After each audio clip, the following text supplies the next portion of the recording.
भूर्भुवः स्वः तत्सवितुर्वरेण्यं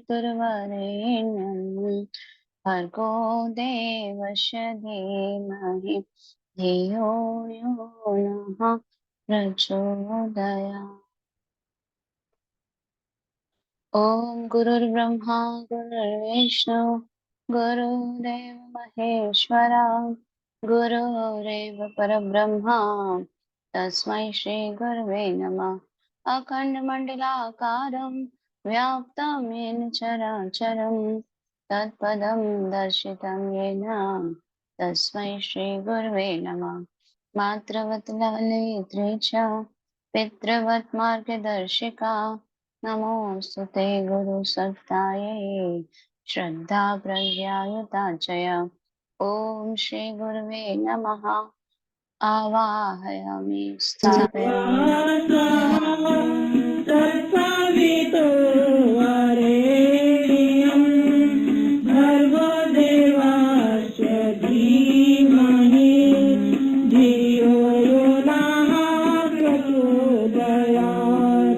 ॐ भूर्भुवः स्वः तत्सवितो वरेण्यं भर्गो देवस्य धीमहि धियो यो नः प्रचोदयात्। ॐ भूर्भुवः स्वः तत्सवितो वरेण्यं भर्गो देवस्य धीमहि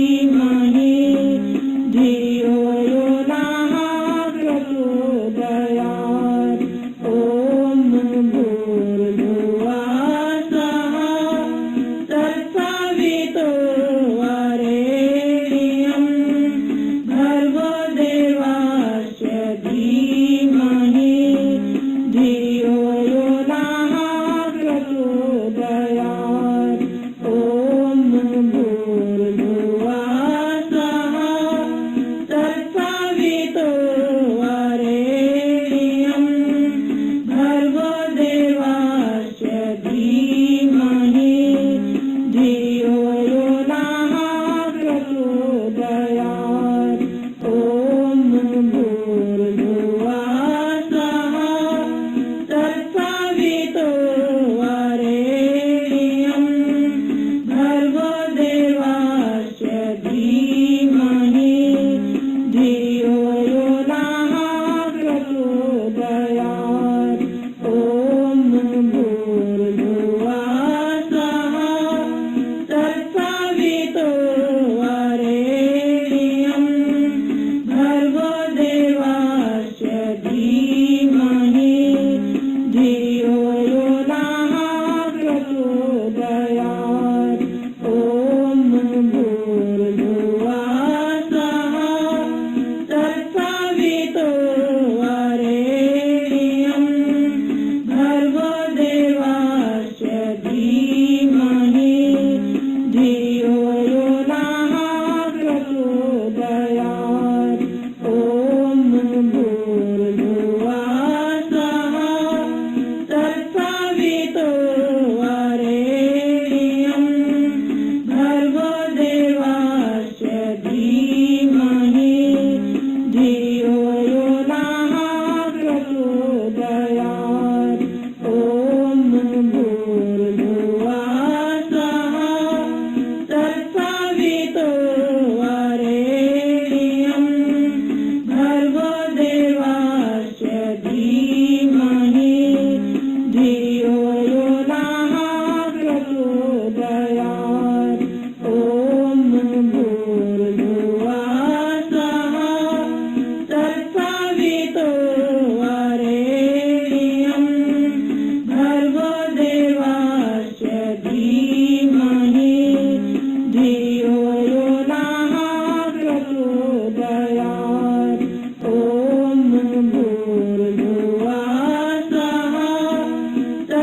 प्रणाम बाबूजी। आप शुरू करें।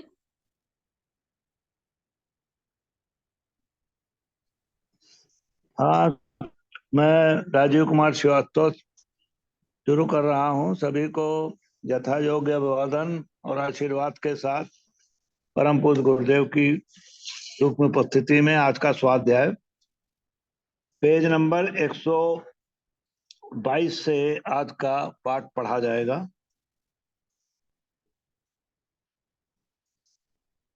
वी में कर्णापत यतो चक्षुर्वीदम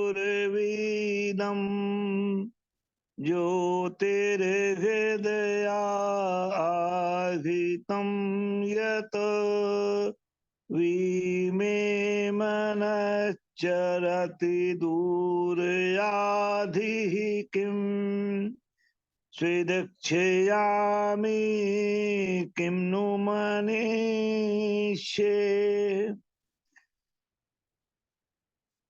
ये लगता है ये तो कल हो गया था। 124 से शुरू होगा, उसको पढ़ता हूं।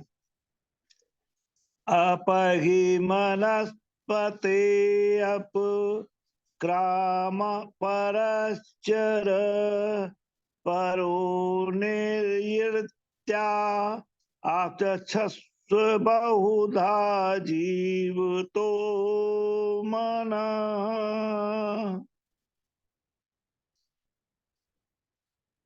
मैं अपने कुविचारों को सदैव दूर रखूंगा, इनसे अपना विनाश नहीं करूंगा। मेरे मन की शक्ति और सामर्थ्य अपार है, इसे बर्बाद न करूंगा। संसार में हम जो भी कार्यकलाप देखते हैं, मानव समाज में जो भी गति हो रही है, हमारे चारों ओर जो कुछ हो रहा है, वो सारा का सारा केवल मन का ही खेल है। ये सब कर्म द्वारा ही नियमित होता है। कोई भी कर्म सर्वप्रथम मन में विचार रूप में जन्मता है। इस विचार पर आंतरिक चिंतन मनन होता है और फिर उसे कार्य रूप में परिणत करने की इच्छा शक्ति जागृत होती है। तब मनुष्य जो कार्य करता है, उसके कर्मों से ही अंततः उसके चरित्र का निर्माण होता है। जीवन पर अपनी पकड़ बनाए रखने का एक ही उपाय है, उचित और गहन चिंतन। आजकल हम सब ही मुक्त चिंतन की प्रशंसा करते नहीं गाते। मुक्त चिंतन अच्छा है, पर उससे उचित चिंतन उससे भी अच्छा है। आत्मनिरीक्षण की आदत डाले बिना मन के अंदर क्रियाशील सभी विचारों पर उचित नियंत्रण रख पाना असंभव है।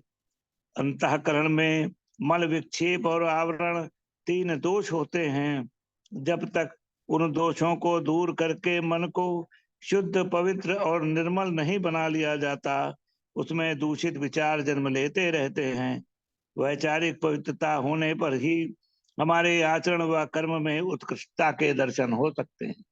गीता का उपदेश है कि मनुष्य को निरंतर कर्म करते रहना चाहिए। हम ऐसा कोई भी कर्म नहीं कर सकते जिससे कहीं ना कहीं किसी कुछ न कुछ भला हो, और ऐसा भी कोई कर्म नहीं है जिससे कहीं ना कहीं कुछ हानि ना होती हो। प्रत्येक कर्म अनिवार्य रूप से गुण दोष से मिश्रित रहता है। सत और असत दोनों प्रकार के कर्मों की जड़ हमारे मन में ही विकसित होती है। मन में अच्छे विचार उत्पन्न होंगे तो हमारे कर्म भी शुभ होंगे और कुविचारों का परिणाम अशुभ कर्मों के रूप में प्रकट होगा। मन में उत्पन्न होने वाले दूषित विचार हमें दुष्प्रवृत्तियों की ओर प्रेरित करते हैं और हमारे सर्वनाश का कारण बनते हैं। अतः हमें अपने मन में पनपने वाले कुविचारों को समूल उखाड़ फेंकने का सदैव प्रयास करते रहना चाहिए। भारतीय संस्कृति में मन की असीम शक्ति और अपार सामर्थ्य का सदैव अनुशूलन किया जाता है। संस्कार परिष्कार और संशोधन द्वारा मन में से अवांछनीय दो तत्वों दुर्गुण दोष आदि को हटाकर उनके स्थान पर सद्गुणों को प्रतिष्ठापित करना ही हमारी संस्कृति का मूल आधार है। इसी से दुर्गुणों, दुर्विचारों और दुखदायी तत्वों को मन में घुसने से रोका जा सकता है तथा इसके स्थान पर शुभ तत्व, शुभ विचार और सद्गुण अपनी सुगंध फैलाने लगते हैं। आत्मशोधन का यह क्रम जीवन भर चलता रहना चाहिए। इससे सत्कर्मों के द्वारा मानव जीवन देवत्व की ओर अग्रसर होता है। कुविचार और कुसंस्कार हमारे मन में घुसने का साहस नहीं कर पाते। जीवन पवित्र और निर्मल बनता है। आत्मशक्ति का सदुपयोग करें। अगला अगला जो है अनुभव या रचना जी आप पढ़ें कृपया। आप में से कोई पढ़ना चाहता है? चलिए मैं पढ़ता हूं। अगला, परूपे ही मन पापा किमच्छत्तानि चंचसी परे ही न कामये वृक्षाम वनानि संचर गृहेषु गोषु में मनः। अथर्ववेद 6/45/1। भावार्थ, तुम्हारा मन किन्हीं बुरे विचारों में भटकने न पाए, इसलिए उसे सदैव किसी न किसी काम में अटकाए रखो, अर्थात उसे बेकार न बैठने दो। संदेश, श्री कृष्ण भगवान ने अर्जुन को उपदेश देते हुए बताया था कि संसार में कुछ लोग तो दैवी संपदा वाले होते हैं और कुछ आसुरी संपदा वाले। दैवी संपदा वाले शुद्ध अंतःकरण से भय रहित होकर ज्ञान ध्यान योग से तत्व ज्ञान को जानने वाले होते हैं। वे सदैव सात्विक काम करते हैं, इंद्रियों का दमन और स्वाध्याय करते हैं, मधुर भाषी तथा मन, वाणी और शरीर से किसी को कष्ट न देने वाले होते हैं। अभिमान उनके निकट नहीं आता और वे संसार के सारे कार्य करते हुए भी अलिप्त रहते हैं तथा मानव जीवन के उद्देश्य को पूरा कर लेते हैं। आसुरी स्वभाव के बारे में तो कुछ कहने की आवश्यकता ही नहीं है। चारों ओर ऐसे स्वभाव के व्यक्ति भांति भांति के दारुण दुख झेलते हुए दिखाई पड़ते। दैवी या आसुरी संपदा दो भावनाओं या वृत्तियों का ही नाम है। आसुरी वृत्ति उन मनुष्यों में उत्पन्न होती है जो इस अनित्य संसार की अनित्य वस्तुओं को ही नित्य समझकर उन्हीं का चिंतन करते रहते। दैवी अथवा आसुरी वृत्ति का मूल कारण अंतःकरण है। इसी के द्वारा मनुष्य विवश होकर न चाहते हुए भी आसुरी भावनाओं के गंभीर भंवर में जा फंसता है। आज का मनुष्य तन से तो सत्य दिखाई देता है पर मन से अशांत है। इसका कारण यही है कि उसके मन में सदैव कुविचारों का जमघट बना रहता है।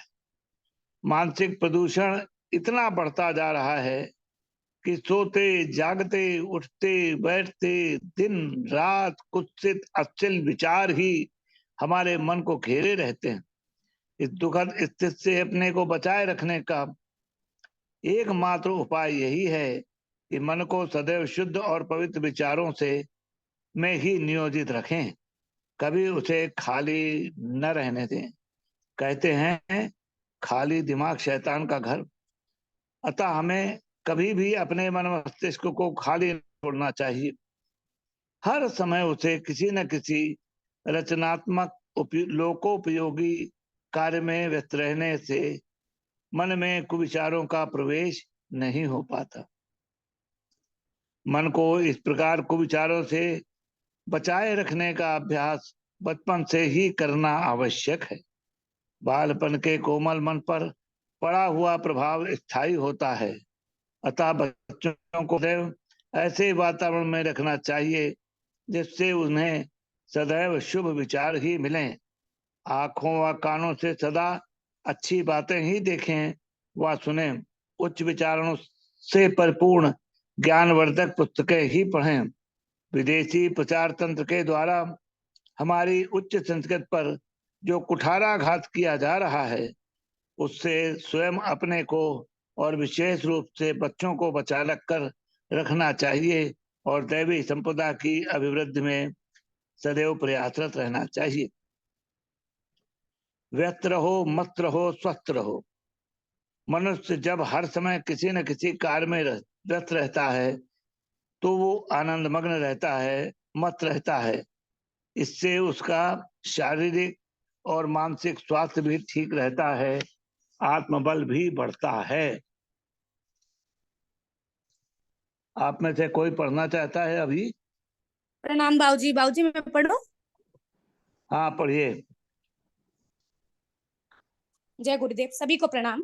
समानेव आकुतिः समाना हृदयानेवः समानमस्तु वो मनो यथा वह सुसहासति। ऋग्वेद 10/111/4। भावार्थ। सभी लोग एक संकल्पवान हो, सभी के हृदय एक हो, मन एक हो, ताकि कोई दुखी ना रहे। संदेश। मनुष्य सामाजिक प्राणी है, उसका संबंध समाज से है, वह समाज का एक अंग है। समाज के सहयोग से ही मनुष्य अपने जीवन के क्रियाकलापों को समुचित रीति से चला सकता है। सामाजिक संगठन निर्बल को भी बलवान और शक्तिहीन को शक्तिशाली बना देता है। संगे शक्ति है कलो युगे। कलयुग में संगठन से ही शक्ति है।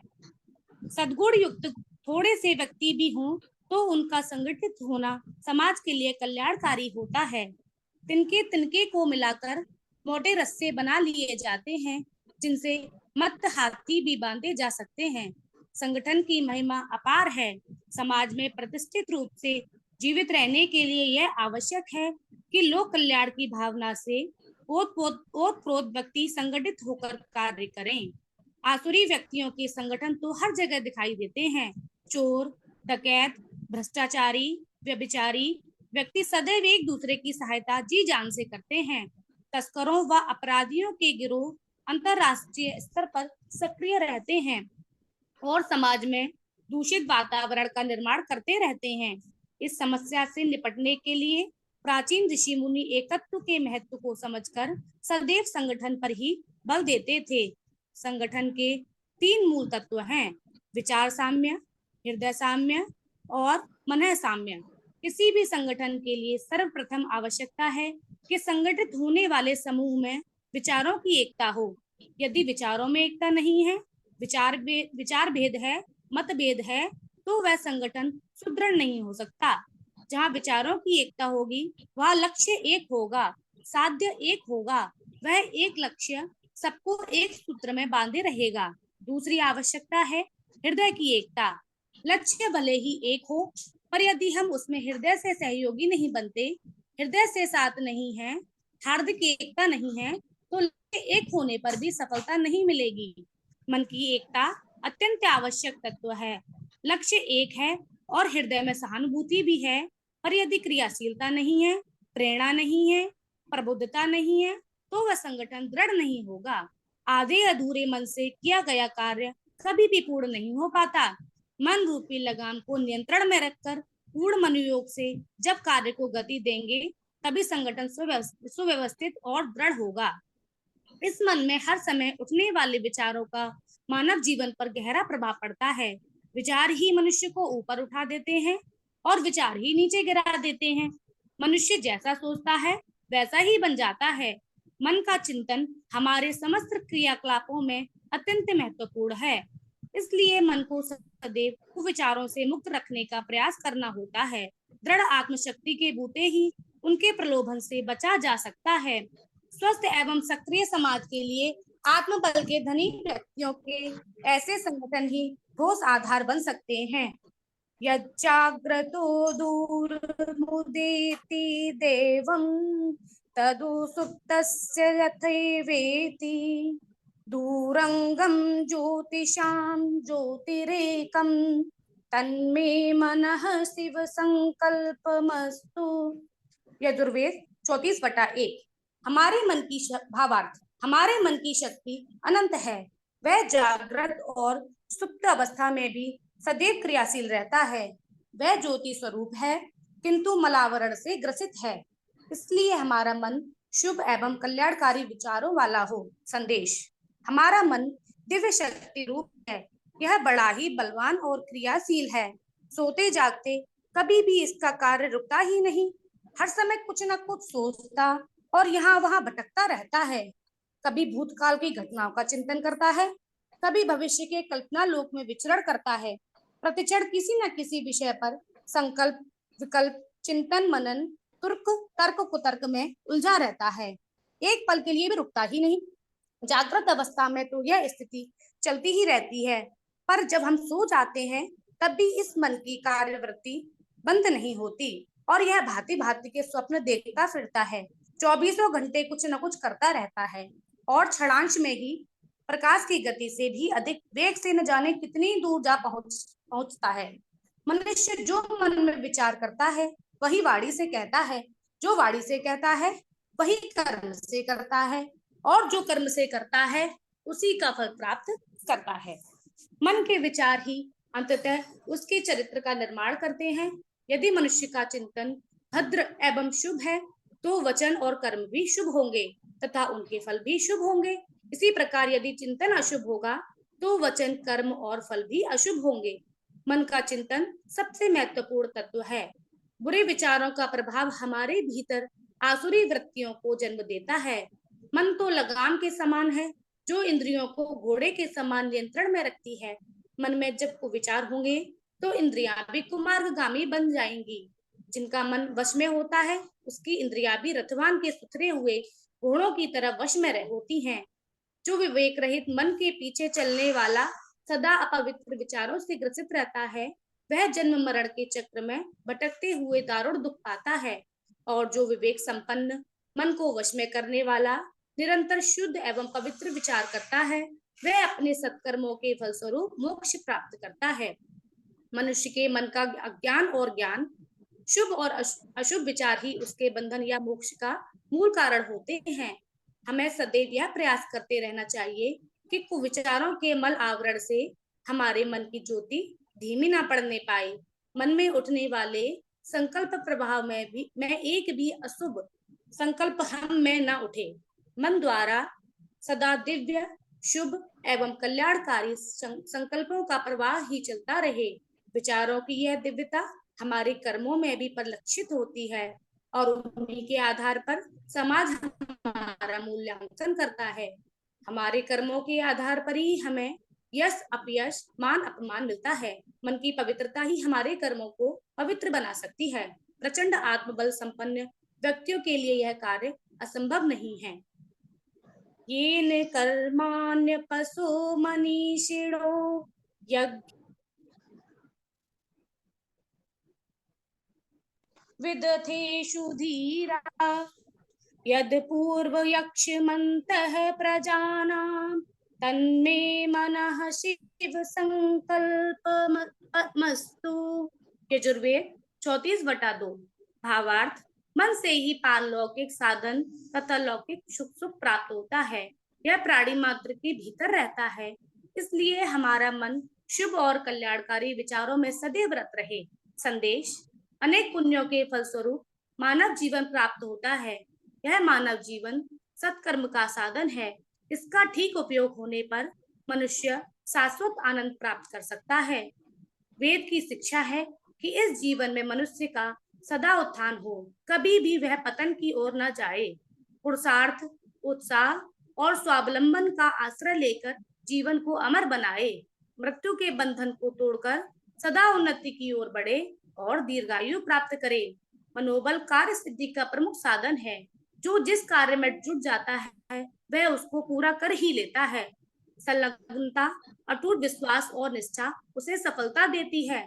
उसे धन, ऐश्वर्य, विद्या आदि सब कुछ प्राप्त होता है। दृढ़ निश्चय ही महान शक्ति असंभव कार्यों को भी संभव बना देती है। दृढ़ निश्चयी व्यक्ति अपने पद से कभी भी विचलित नहीं होता। पहाड़ भी उसके निर्णय को नहीं बदल सकते। सूर्य की किरणें भी उसके निश्चय के सामने कांप जाती हैं। इस प्रकार प्रचंड मनोबल और दृढ़ निश्चय से मनुष्य सभी प्रकार के लौकिक सुख भोग सकता है। यही नहीं, अपने सत्कर्मों और दिव्य भावनाओं के आधार पर अनेक सुख साधन भी उसे प्राप्त होते हैं। हमारे कर्मों के आधार पर ही हमारे भावी जीवन का निर्धारण होता है। मनोबल की दृढ़ता तभी संभव है जब हमारा मन शुद्ध, स्वच्छ, निर्दोष एवं पवित्र हो। अपना व्यक्तिगत और सामूहिक जीवन यदि हमें सुदृढ़, श्रेष्ठ, उन्नत और ऐश्वर्यशाली बनाना है तो हमारे मन की शुचिता का महत्व पहचानना ही होगा। मन का कूड़ा करकट साफ करना होगा। शरीर और मन, साध्य और साधन, व्यक्ति और समाज सभी को स्वच्छ, शुद्ध, निर्मल और पवित्र रखना आवश्यक है। ऐहिक और पारलौकिक, व्यक्तिगत और सामाजिक सभी प्रकार की उन्नति के लिए निर्मलता जरूरी शर्त है। मन की निर्मलता सभी दैवी गुणों की बाह्य अभिव्यक्ति मात्र ही है। निर्मलता माने स्वच्छता, स्वच्छता माने सात्विकता, सात्विकता माने परमात्मा के स्वागत की सिद्धता। इसके विपरीत मलिनता माने आत्मग्लानि और तमोगुण। मलिनता माने ईश्वर के लिए प्रवेश निषेध। मलिनता माने आत्मनाश और समाजघात के मार्ग का अवलंबन। मनुष्य को मन की निर्मलता चाहिए या मलिनता, इसका निर्णय तो उसे स्वयं ही करना होगा। अपने विवेकानुसार उसे यह तय करना होगा कि वह किस पथ पर चले। मन को शुभ और कल्याणकारी विचारों की क्रीड़ा स्थली बनाकर ही लौकिक एवं पारलौकिक आनंद की प्राप्ति हो सकती है। बस ठीक है। आज का स्वाध्याय हम लोग यहीं पर समाप्त करते हैं। आज थोड़ा तेजी से पढ़ा गया तो इसलिए हम लोग 5 सूक्तों को पढ़ गए। अभी जो अंतिम सूक्त पढ़ा गया उसमें गुरुदेव ने साफ साफ शब्द में कह दिया कि मन की निर्मलता सभी दैवी गुणों की बाह्य अभिव्यक्ति है। अगर मन मलिन है तो कुछ भी नहीं हो सकता, कोई भी दैवी संपदा आपको नहीं प्राप्त हो सकती। गुरुदेव का एक पहले का जन्म था कबीर। उस समय उनके सुंदर में एक दोहा है, कबीरा मन निर्मल भया जैसे गंगा तीर, पाछे पाछे हरि फिरे कहत कबीर बीर। यानी अगर मन की निर्मलता मनुष्य प्राप्त कर लेगा तो उसे ईश्वर की प्राप्ति सहज हो जाएगी। इसके पहले हम लोगों ने जो मंत्र पढ़ा था उसमें भी मन की पावर ऑफ माइंड के बारे में गुरुदेव ने कहा था और ये कहा था कि कुविचारों के मल आवरण से मन की ज्योति कभी धीमी न हो पाए, मन में कभी भी कोई अशुभ संकल्प न उठने पाए। ये गुरुदेव ने कहा, कारण कि जो मन में हमारे विचार आता है वैसा ही आदमी फिर बोलता है और जैसा बोलता है वैसा ही काम करता है और जैसा कर्म करेगा वैसा ही उसको फल प्राप्त होगा। इसीलिए परम पूज्य गुरुदेव ने कहा कि मनुष्य अपने भाग्य का निर्माता स्वयं है। सब कुछ खेल मन का है, मन पर नियंत्रण किया जाए। साथ ही एक ऋचा और पढ़ी गई थी जिसमें संगठन की एकता की बात गुरुदेव ने कही थी कि सभी लोग एक तरह का संकल्प लें, सभी लोग एक साथ मिलकर के कार्य करें। संघै शक्ति कलो युगे, भिन्न भिन्न देवताओं की शक्तियों के समाहार के रूप में मां भगवती का प्राकट्य हुआ था। तो संगठन, आध्यात्मिक व्यक्ति का संगठन होता क्या है, सामान्यतः आध्यात्मिक व्यक्ति एकाकी हो जाते हैं, संगठन में रह के नहीं रहना चाहते या संगठन के महत्ता को नहीं समझते।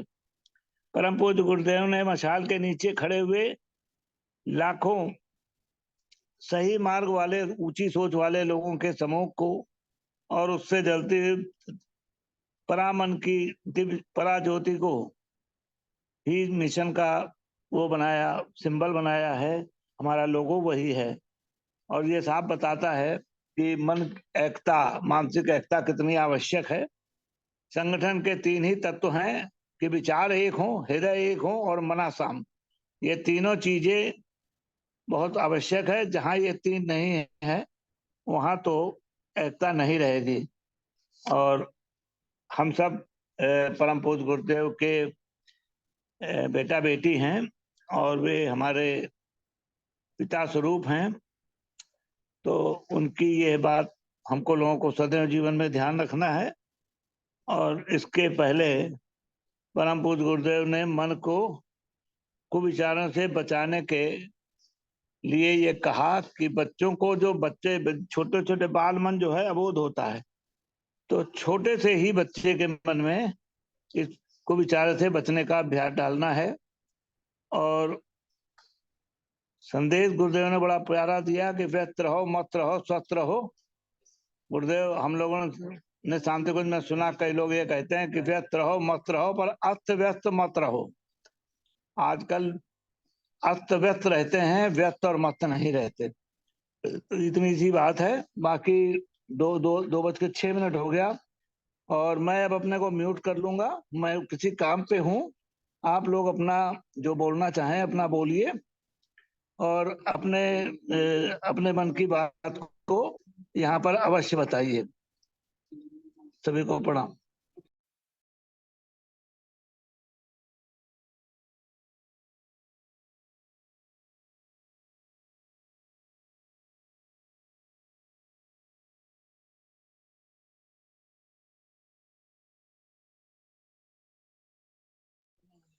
हेलो। आज तो बहुत ही अच्छा जो है वो पढ़ा। पहली बार मैंने सुना मोनिका को पढ़ते हुए, बहुत अच्छा लगा। और आप में से कोई शांति पाठ कर ले, उसके बाद फिर जिसके मन में जो भी है विचार वो रखे। मेरा सबसे यही आग्रह है।